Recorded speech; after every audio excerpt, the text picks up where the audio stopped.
E então, meu pessoal, sejam todos, mas todos muito bem-vindos ao meu canal. Daqui fala o vosso estimado Rosandro da Silva. Espero que lá do outro lado vocês estejam todos, mas todos muito bem. Não esqueçam-se, porque é muito, mas muito importante, vão já lá logo se subscrevendo ao canal, curtindo, compartilhando ao máximo para dar sempre aquela fortalecida.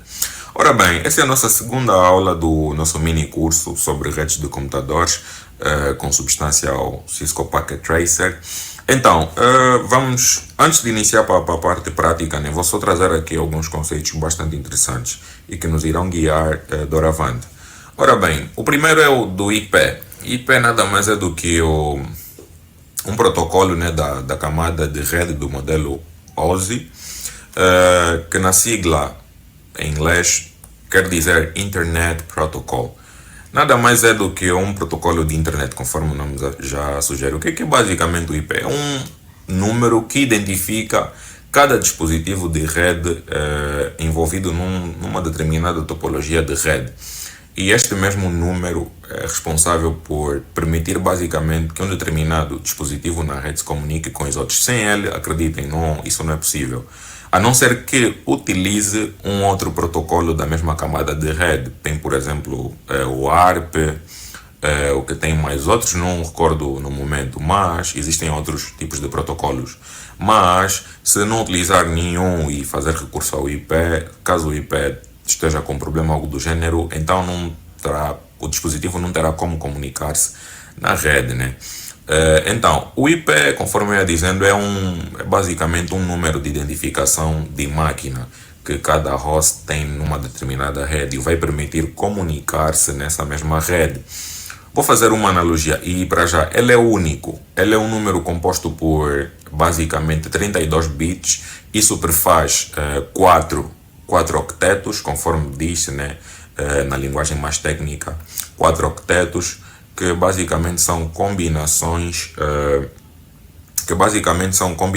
né, de 8 bits no caso, de portanto 8 bits.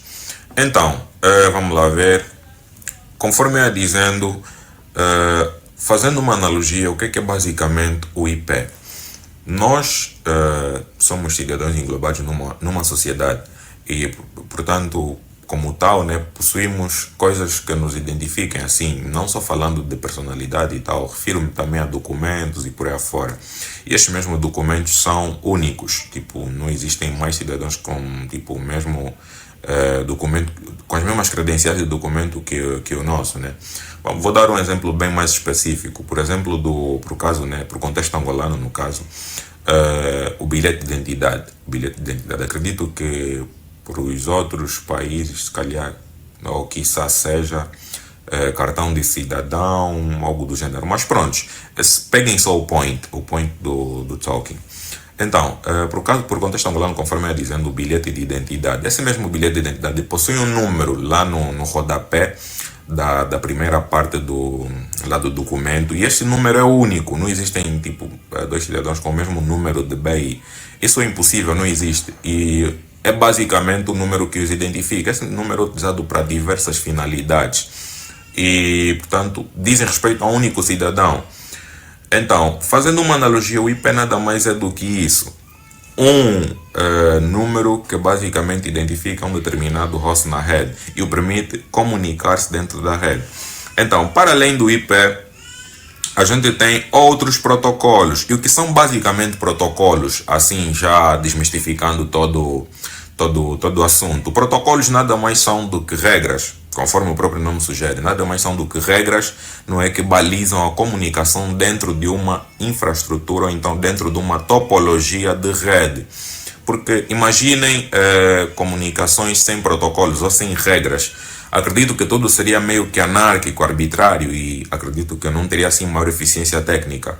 Então, para que se atingisse a eficiência, portanto, prática, e não só tudo fosse tabelado devidamente, instituíram-se protocolos, e não só temos o recurso ao modelo OSI, que é basicamente um modelo de referência que diz ou que descreve basicamente o processo de, portanto, geração, transmissão, recepção de dados, nesse caso, de dados ou ficheiros dentro de uma rede. Utilizamos esse protocolo para a gente nos guiar e identificar facilmente erros, né, de comunicação, de transferência de dados dentro de uma topologia de rede. tendo em conta as camadas e por aí afora. Entretanto, caso tu não estejas familiarizado com esse tipo de assunto, não te preocupes, não é o fim do mundo. Eu vou deixar lá na descrição, né, um link que vai te permitir ter mais domínio sobre o assunto. Então, agora que já temos domínio do IP, ou que já temos noção de mais ou menos como é que o IP, podemos partir aqui para a prática. Vamos só colocar aqui dois computadores. Vou colocar aqui PC1, PC2. Eu poderia colocar laptop, na boa, não tem nenhum problema.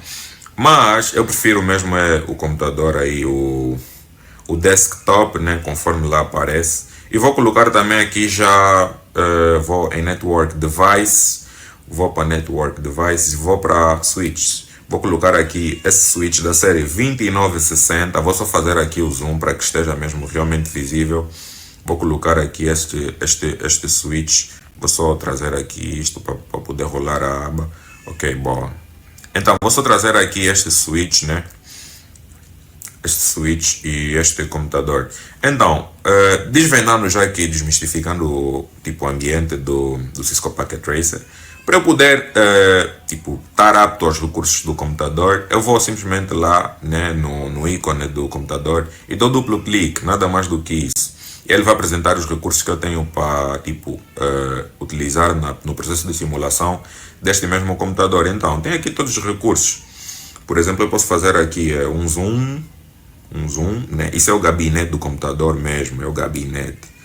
No stress, é o gabinete, naturalmente. Essa é a entrada Fast Ethernet, né? Conforme diz aí, aqui é o USB, aqui é para a entrada do microfone, aqui é para os escutadores, né? E por aí afora. Então, é bastante realista, né? Se posso assim dizer, até certo ponto. E aqui na parte das configurações, aqui diz Display Name, tipo é o nome que aparece ali para o computador. Lá estava PC1 no ambiente. Eu posso alterar, por exemplo, posso colocar aqui Rosandro. Pronto, é o suficiente.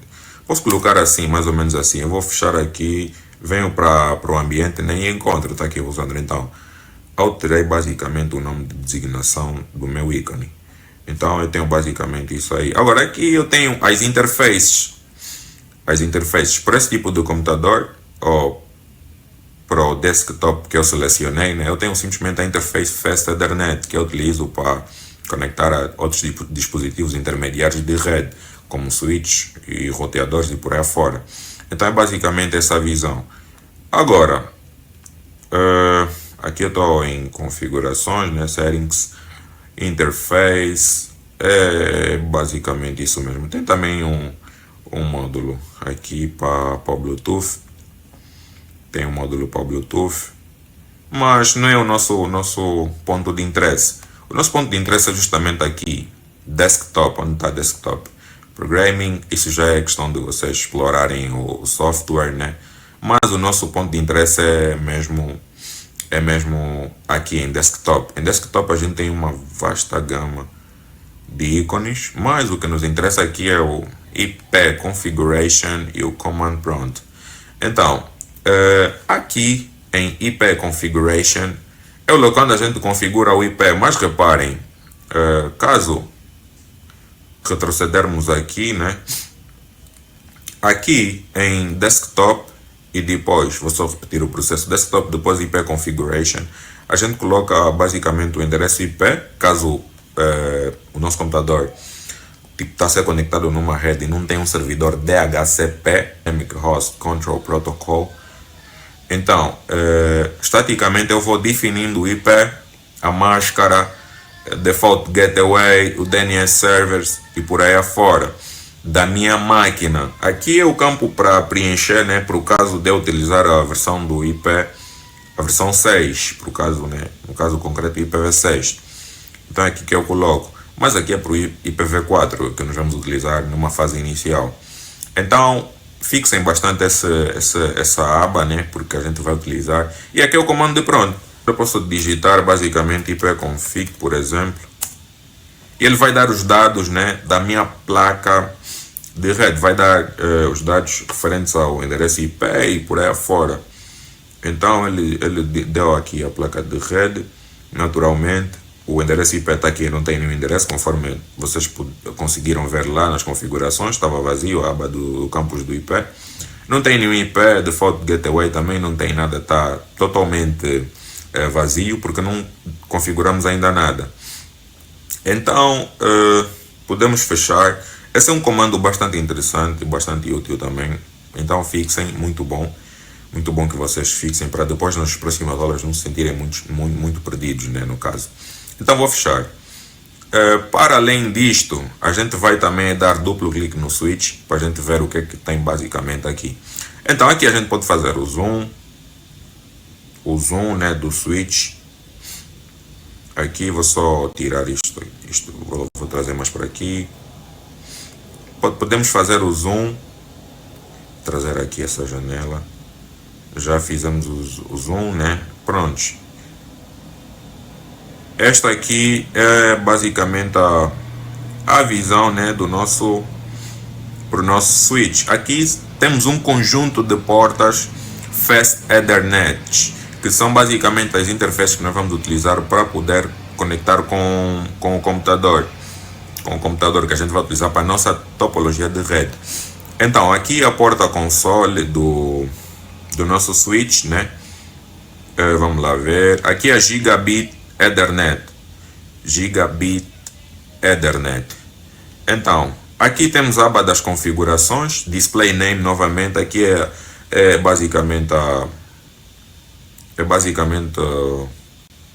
onde a gente consegue alterar